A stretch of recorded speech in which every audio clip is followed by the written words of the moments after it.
Auzubillahiminash-shaytanir-rajim. Bismillahir-rahmanir-rahim. Assalamu alaikum students. My name is Mohammad Usman Salim. I am from UGI Chemistry Department. और corona virus की वजह से बार बार यही बात होती है शुरू में कि फ़िज़िकल क्लासेस पॉसिबल नहीं है, तो ऑनलाइन क्लासेस आपके लिए अरेंज की गई हैं। तो बेटा काइंडली आप इसमें ज़रा जो है वो इंटरेस्ट लीजिएगा, अपने लेक्चर नोट्स बनाते जाइएगा और घर पे रहें, सेफ़ रहें और अपने घर वालों को भी सेफ़ रखें बेटे। तो स्टार्ट करते हैं।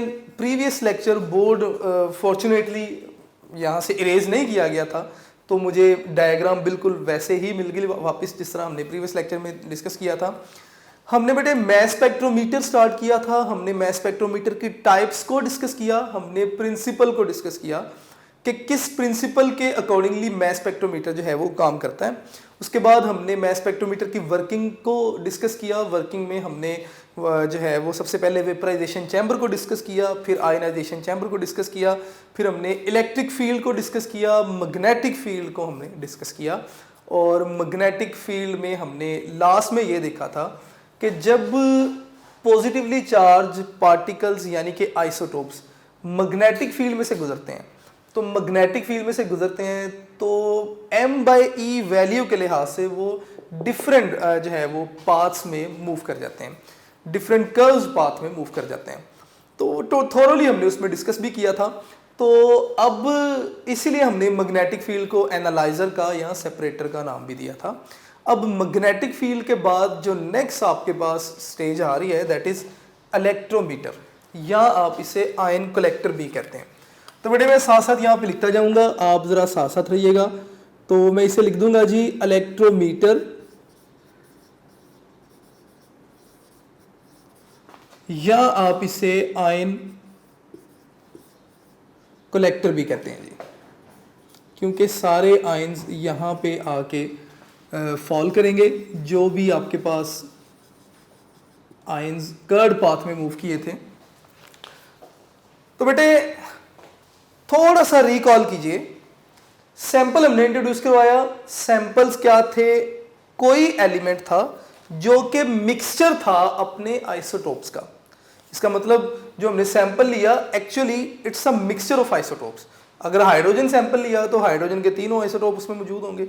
अगर कार्बन को एज आपने सैंपल लिया तो कार्बन के तीनों आइसोटोप्स मौजूद होंगे। ठीक है, अब आपने उन आइसोटोप्स को आयंस में कन्वर्ट किया। अगर कार्बन के आइसोटोप्स थे 612, 613, 614, तो उसके आयंस बन गए। अब 6 कार्बन का जो 12 वाला आइसोटोप है उसकी m/e वैल्यू चेंज होगी। क्यों? क्योंकि मास 12 है। 13 वाले की m/e वैल्यू चेंज होगी, मास टू चार्ज रेशियो इसे कहते हैं आप। क्यों? क्योंकि मास 13 हो जाएगा कार्बन के दूसरे आइसोटोप का।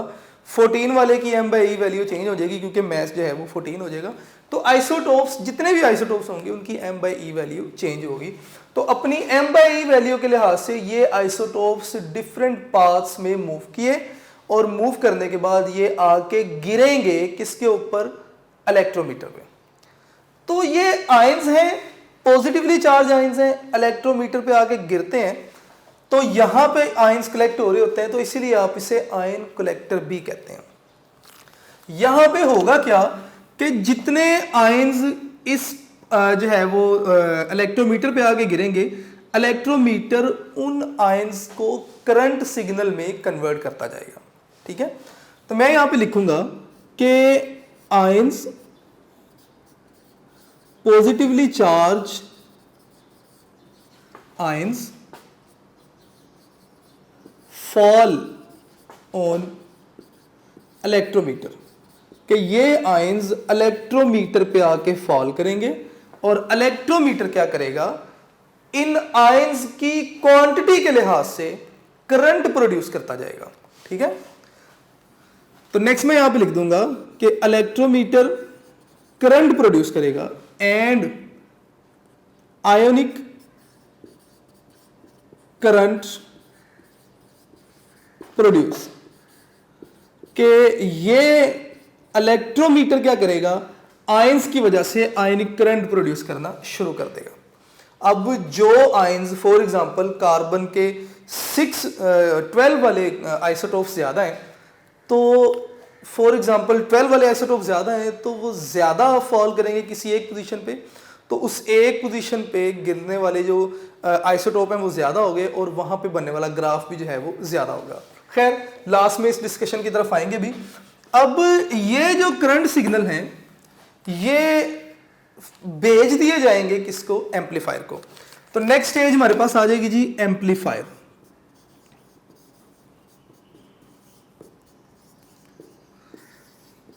अब डायग्राम में इलेक्ट्रोमीटर तक की तो जो है वो डायग्राम दिखाई गई थी, लेकिन इसमें बुक में एम्पलीफायर और रिकॉर्डर नहीं है। तो बेटा ये याद रखिएगा कि ये सिर्फ डेम्पस्टर मैस स्पेक्ट्रोमीटर दिखाया गया। अगर आप इन 5 पार्ट्स को गिन लेंगे तो ये आपके पास सिर्फ डेम्पस्टर मैस स्पेक्ट्रोमीटर बनेगा।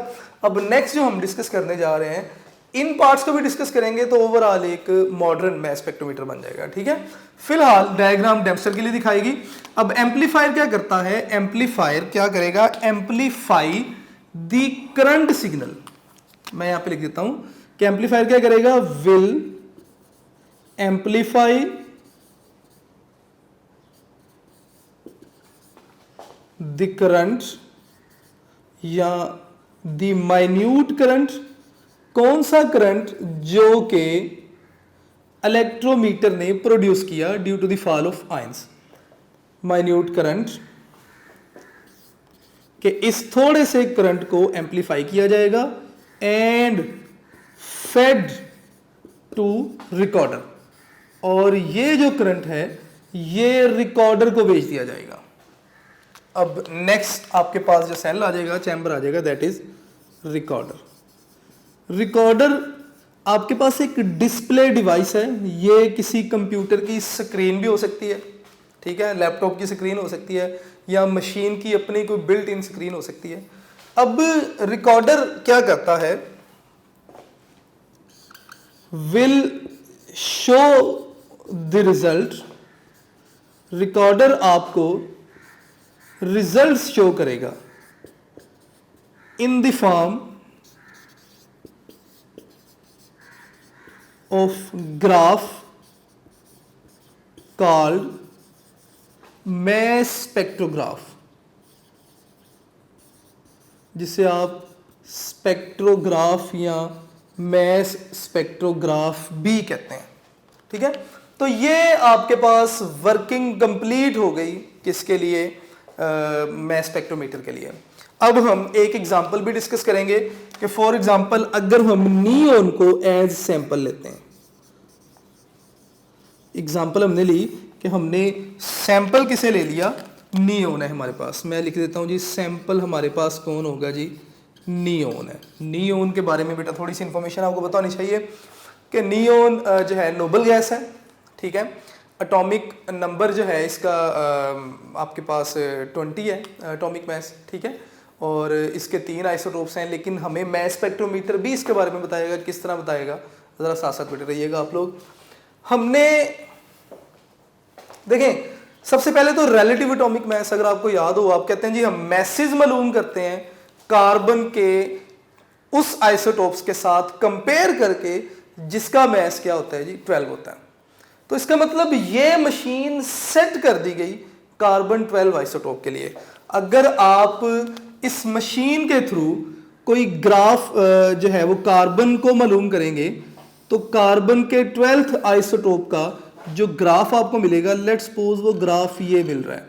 इसका मतलब इस मार्क पे जो मैस है वो क्या है, 12 है, और बाकी ग्राफ को जो है वो डिवाइड कर दिया जाता है। फॉर एग्जांपल चलते चलते यहाँ पे मैस क्या आ जाएगा, 20, फॉर एग्जांपल 21, फॉर एग्जांपल 22, चलते चलते इसी तरह।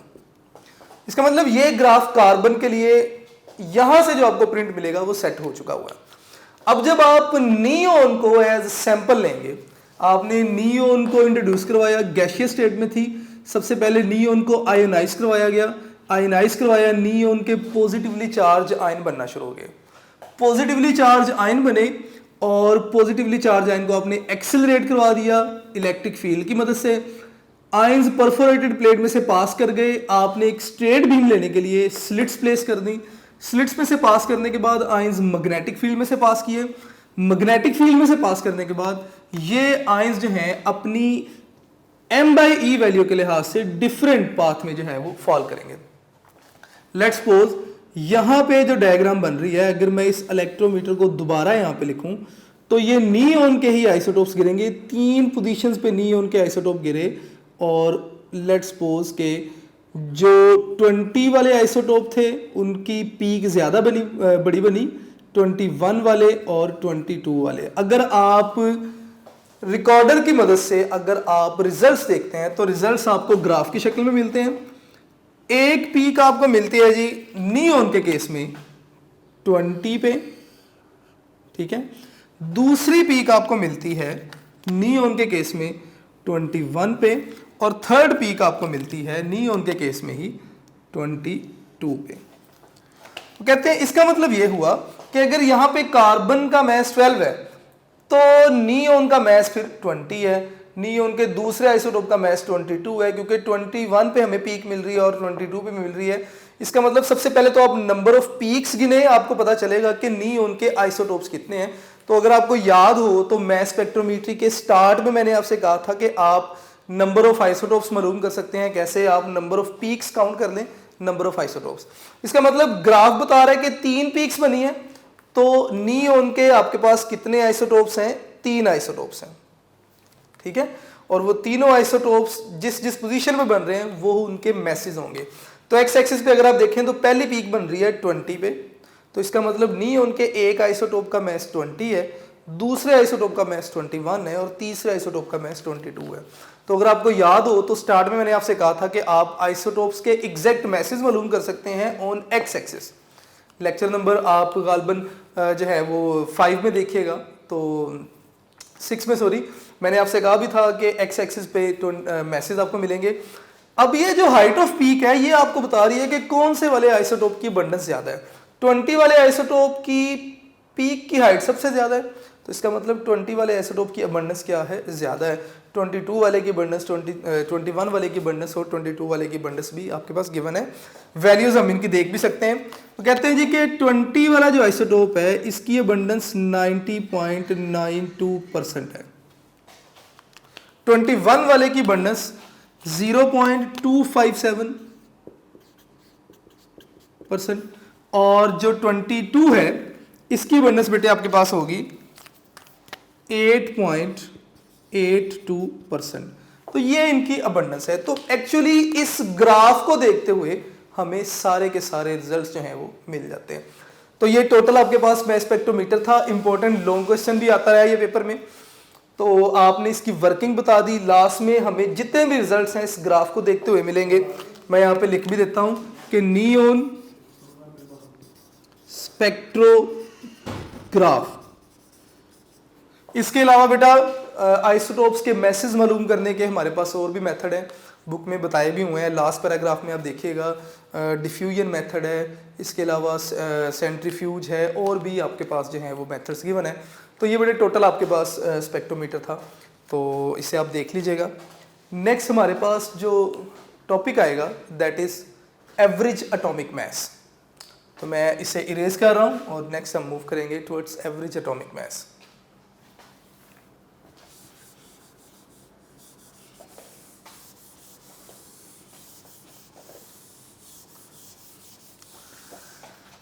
एवरेज एटॉमिक मास से रिलेटेड क्वेश्चन एक्सरसाइज में भी है।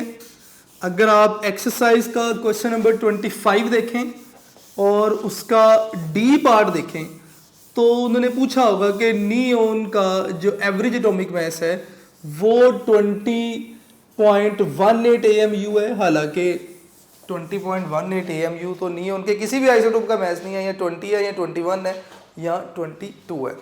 तो नियोन का एवरेज एटॉमिक मास 20.18 AMU क्यों है वो भी आंसर आपको यहाँ पे मिलेगा। तो बेटा जरा साथ साथ रहिएगा। नेक्स्ट टॉपिक है जी आपके पास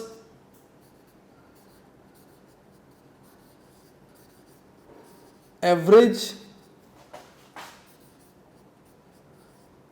atomic mass. Average atomic mass है क्या, इसे हमने डिस्कस करना है। तो डिफरेंट बुक्स में एवरेज एटॉमिक मास की डिफरेंट डेफिनेशंस लिखी हुई हैं, लेकिन आपकी बुक में इसकी कोई डेफिनेशन नहीं है, ठीक है, तो इसको मोस्टली हम इसी तरह डिफाइन करते हैं कि average atomic mass is the average of masses of different isotopes of an element. यानी कि आपके पास अगर हाइड्रोजन है, आप हाइड्रोजन एटम के डिफरेंट आइसोटोप्स जो हैं उनके मैसेज की आप एवरेज ले लें, तो वो जो मैस आपके पास आएगा एवरेज लेने के बाद उसे आप नाम देंगे एवरेज एटॉमिक मैस का। तो मैं इसकी डेफिनेशन में सिर्फ इस तरह लिखूंगा कि average of message of different isotopes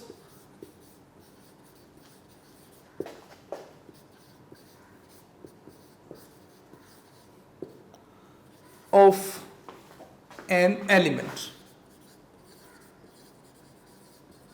कि किसी एलिमेंट के जो डिफरेंट आइसोटोप्स हैं अगर आप उनके मैसेज की एवरेज ले लेते हैं तो ये आपके पास बेटे एवरेज एटॉमिक मैस कहलाएगा। यहां पे प्रॉब्लम डेफिनेशन नहीं है, प्रॉब्लम यहां पे ये है कि किस तरह हम ये एवरेज लेंगे, ये किस तरह हम एवरेज एटॉमिक मैस कैलकुलेट कर सकते हैं। तो बेटे इसका फार्मूला देख लीजिए आप कि आप किसी भी एलिमेंट का एवरेज एटॉमिक मैस कैलकुलेट कैसे कर सकते हैं। तो इसका फार्मूला कुछ इस तरह है कि एवरेज एटॉमिक मैस ये बेटे इक्वल होगा mass of isotope into abundance. इसी तरह अगर किसी एलिमेंट के दो आइसोटोप हैं तो दूसरे आइसोटोप का मैस मैं यहां पे मैस ऑफ आइसोटोप लिख रहा हूं और मल्टीप्लाई करेंगे आप उसकी अबंडेंस के साथ। अगर तीसरा है तो इसी तरह प्लस का साइन देके मैस ऑफ आइसोटोप मल्टीप्लाई करेंगे अबंडेंस के साथ और इस सारे को आप डिवाइड कर देंगे किससे जी 100 से।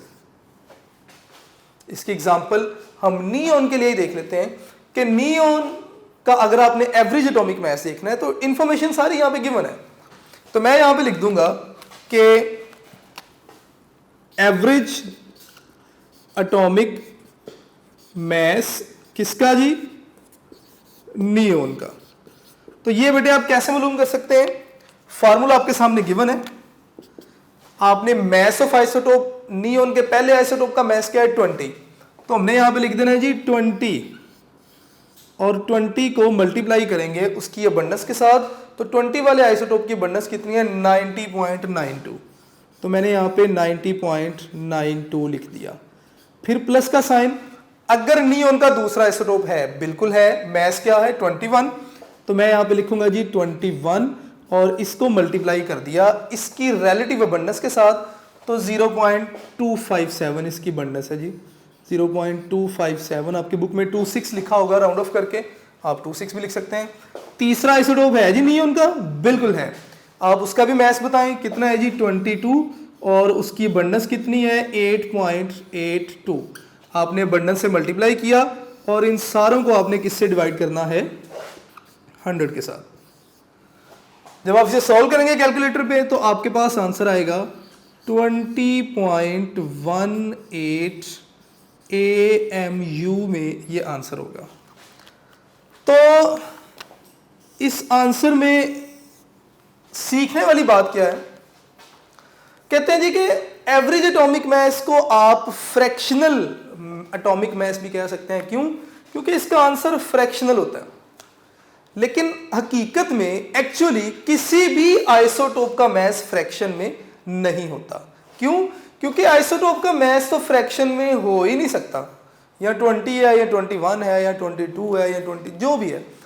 लेकिन एवरेज एटॉमिक मैस फ्रैक्शन में इसलिए होता है क्योंकि ये तमाम मैसेज की एवरेज है। ठीक है, ये तमाम मैसेज की एवरेज है, तो एवरेज आपको पता है फ्रैक्शन में हो सकती है, तो इसलिए बेटा इसका जो है वो फ्रैक्शनल एटॉमिक मैस भी आप इसे कहते हैं। आपको छोटा सा टास्क दे रहा हूं, इसके लिए आपने एक्सरसाइज का क्वेश्चन नंबर 25 देखना है और 25 का डी पार्ट है या शायद सी पार्ट है, आपने ज़रूर देखना है और कोशिश करनी है आप उसे सॉल्व भी कीजिएगा। ठीक है, तो नेक्स्ट हमारे पास इसके बाद टॉपिक आएगा that is analysis of a compound, empirical formula और मॉलिक्यूलर फार्मूला।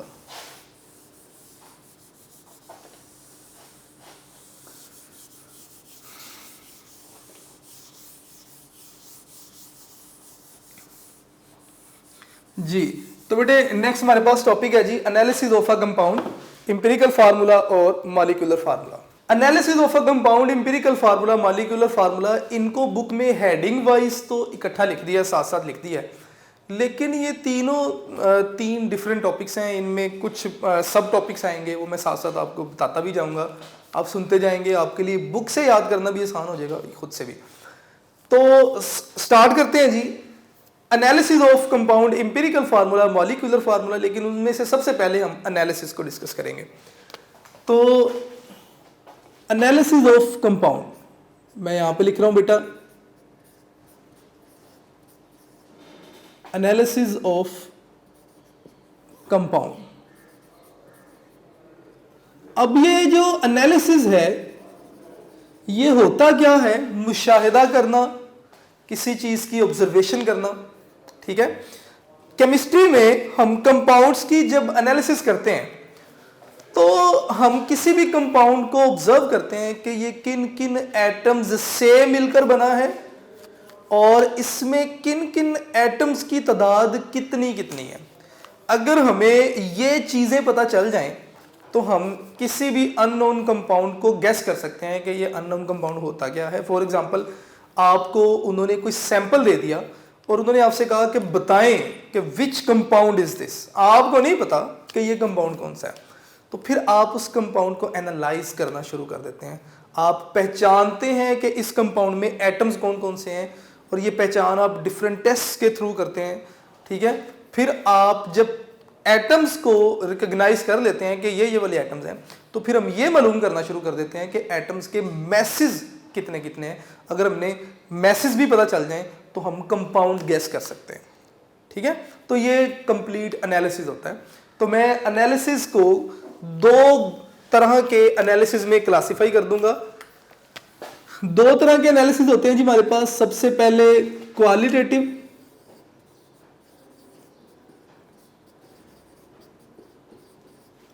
क्वालिटेटिव एनालिसिस और दूसरा जो एनालिसिस है that is quantitative analysis.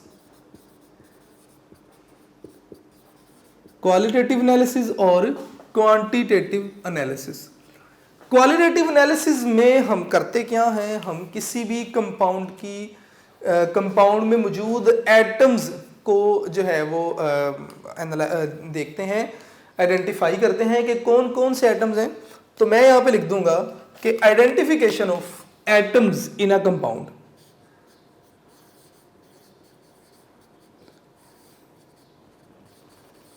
Identification of elements या आप एटम्स भी लिख सकते हैं इन अ कंपाउंड। किसी भी कंपाउंड में कौन कौन से एटम्स मौजूद हैं, अगर आप ये देखने के लिए एनालिसिस करते हैं तो इस एनालिसिस को आप क्वालिटेटिव एनालिसिस का नाम देंगे।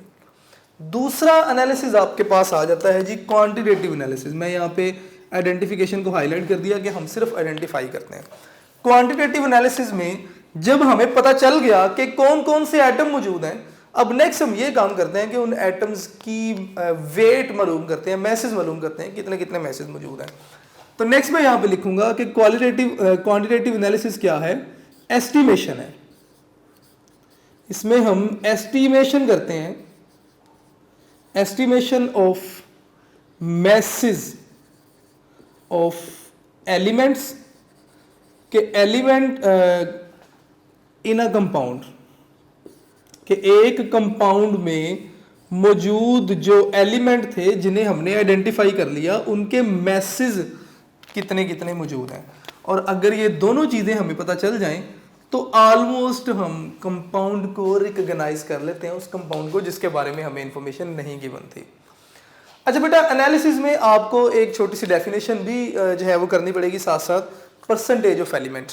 तो मैं लिख देता हूँ यहाँ पे कि एनालिसिस में आपको परसेंटेज ऑफ एलिमेंट, इसकी डेफिनेशन भी आपको दी गई है, आपने वो भी याद करनी है साथ साथ। परसेंटेज ऑफ एलिमेंट क्या है? कहते हैं जी कि gram of an element, grams of an element present in 100 grams of compound. किसी कंपाउंड के 100 ग्राम में जो किसी एलिमेंट के नंबर ऑफ ग्राम्स हैं वो उस एलिमेंट की परसेंटेज है in that compound. For example अगर आपसे कहा जाता है कि बताएं कि किसी कंपाउंड में नाइट्रोजन की परसेंटेज क्या है, तो आप जो है वो नाइट्रोजन की परसेंटेज मालूम कर सकते हैं। कैसे? मैं यहां पे लिख भी देता हूं कि इसका फॉर्मूला क्या होगा। इसका फॉर्मूला बेटे कुछ इस तरह होगा कि परसेंटेज ऑफ एलिमेंट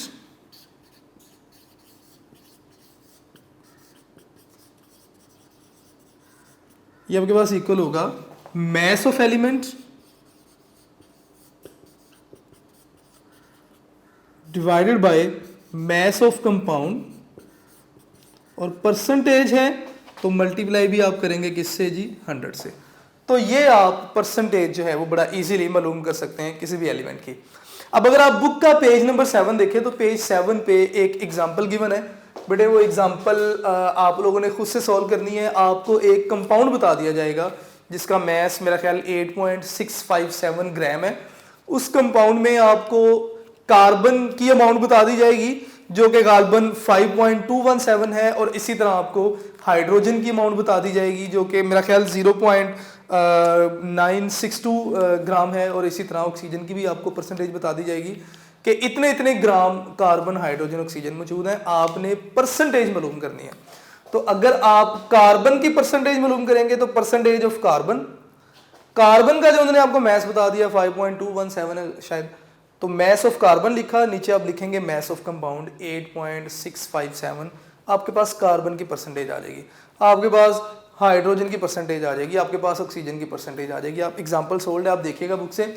ये जो परसेंटेज आपके पास आती है एक्चुअली ये 100 ग्राम में कार्बन का मैस है, ठीक है, या जो मैस आपको कंपाउंड का गिवन था उस टोटल मैस में कार्बन का मैस कितना है, वो आंसर आपके पास वही होगा, हाइड्रोजन का मैस और इसी तरह ऑक्सीजन का मैस।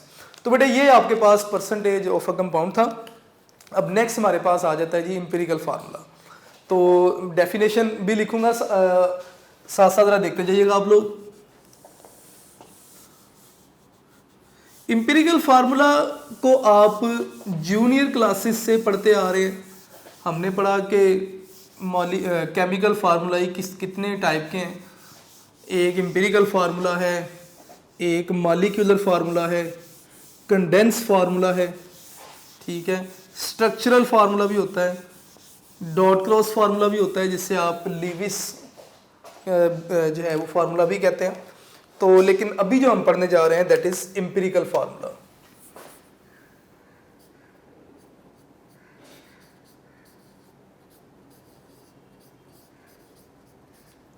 जी तो बेटे इंपेरिकल फार्मूला डेफिनेशन वही जो आप जूनियर क्लासेस में पढ़ के आए हैं कि सिंपलेस्ट फार्मूला है which gives small whole number ratio of the atoms present in a molecule. तो मैं डेफिनेशन यहां पे लिख दूंगा, simplest formula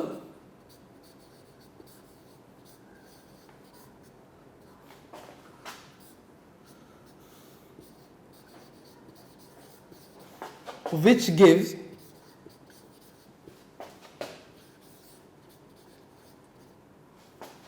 simplest whole number ratio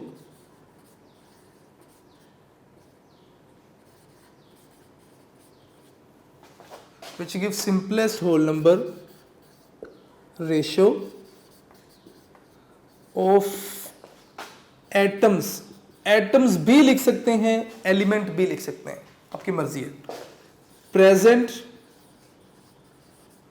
in a molecule लिख लें, कंपाउंड लिख लें, आपकी बेटे मर्जी है।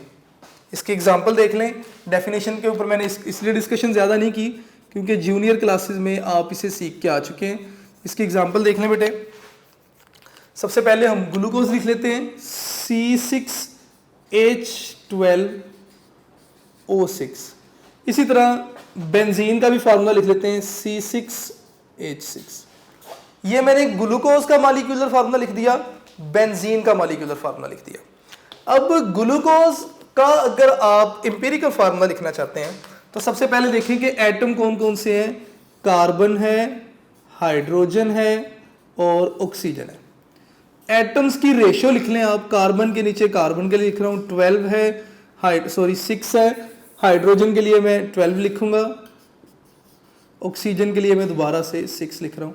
अब इस रेशियो को आपने किसी ऐसे नंबर से डिवाइड करना है जो तीनों के साथ डिवाइड हो सकता हो। तो 6 से आप तीनों को डिवाइड कर सकते हैं। तो 6 से अगर डिवाइड करेंगे तो 1:2:1। जो कार्बन के नीचे था उसे कार्बन के साथ लिख दें, हाइड्रोजन वाले को हाइड्रोजन के साथ और ऑक्सीजन वाले को ऑक्सीजन के साथ। तो ये बन जाएगा CH2O। तो बेटा ये इंपिरिकल फार्मूला बन जाएगा ग्लूकोज का। बेंजीन के लिए कार्बन रेशियो हाइड्रोजन है, कार्बन के लिए 6 लिखें, हाइड्रोजन के लिए 6 लिखें, ठीक है। सिंपल करें तो दोनों 6 से डिवाइड हो सकते हैं, 1:1। तो इसका मतलब बेंजीन का फार्मूला भी CH आप बना सकते हैं, which is empirical formula of benzene. आपके लिए छोटा सा एक क्विज है, और क्विज क्या है आपने बताना है इंपिरिकल फार्मूला ऑफ वाटर। ये बेटे आपके लिए क्विज है, ये आप लोग घर पे खुद से इसे सॉल्व कीजिएगा। वैसे मैं कल इसका आंसर बता भी दूंगा नेक्स्ट लेक्चर में, ठीक है। अब लास्ट 2 और 3 मिनट्स है, इसमें हम बेटे डिस्कस करेंगे कि इंपिरिकल फार्मूला को आप कैलकुलेट कैसे कर सकते हैं, ठीक है। तो 2 तरीके हैं इंपिरिकल फार्मूला को कैलकुलेट करने के। तो एक तो 4 स्टेप्स वाला तरीका इंपिरिकल फार्मूला के डेफिनेशन के साथ ही आपके साथ डिस्कस कर दिया जाएगा। Next one is combustion analysis, ठीक है। तो आई थिंक टाइम तो अप हो चुका है जी। तो बेटे आप ना यहाँ तक अपना टॉपिक इसे प्रिपेयर कीजिएगा, इंपिरिकल फार्मूला तक आप कोशिश कीजिएगा कि जितना हमने आज डिस्कस किया उससे अच्छे तरीके से, उसके खूबसूरत से करके नोट्स बनाइएगा, ताकि जब आपको टेस्ट के लिए ज़रूरत पड़े तो आप अपने नोट से प्रिपरेशन करें, ना कि आप बुक से लाइंस ढूंढें कि कहाँ पे क्या लिखा हुआ था। तो बेटा आज हमने जो डिस्कस किया, मैस स्पेक्ट्रोमीटर को कंप्लीट किया, उसके बाद हमने जो था वो एवरेज एटॉमिक मास को डिस्कस किया और एम्पिरिकल फार्मूला एनालिसिस को देखा। एनालिसिस में परसेंटेज ऑफ एन एलिमेंट भी आया, उसे देखा। परसेंटेज का जो आंसर है एक्चुअली वही मैस भी होता है एलिमेंट का, ठीक है। ये मेरे वर्ड्स फेंकिएगा नहीं, ये बड़े कीमती वर्ड्स हैं। परसेंटेज का जो आंसर होगा एक्चुअली वही किसी भी एटम का मैस भी कंसिडर किया जाता है। उसके बाद बेटे हमने एम्पिरिकल फार्मूला डिस्कस किया, एग्जाम्पल देखी, एक क्विज मैंने आपके लिए लिख दिया है, इसे भी आप सॉल्व कीजिएगा। बाकी इंशाल्लाह कल हम फिर एम्पिरिकल फार्मूला को कैलकुलेट कैसे करते हैं और कंबस्शन एनालिसिस क्या है, मॉलिक्यूलर फार्मूला, ये इंशाल्लाह नेक्स्ट लेक्चर में डिस्कस होगा। तो बेटा अच्छे तरीके से प्रिपेयर कीजिएगा, घर पे रहिएगा, सेफ रहें, अपने घर वालों को भी सेफ रखें। थैंक यू बेटे, अल्लाह हाफिज़।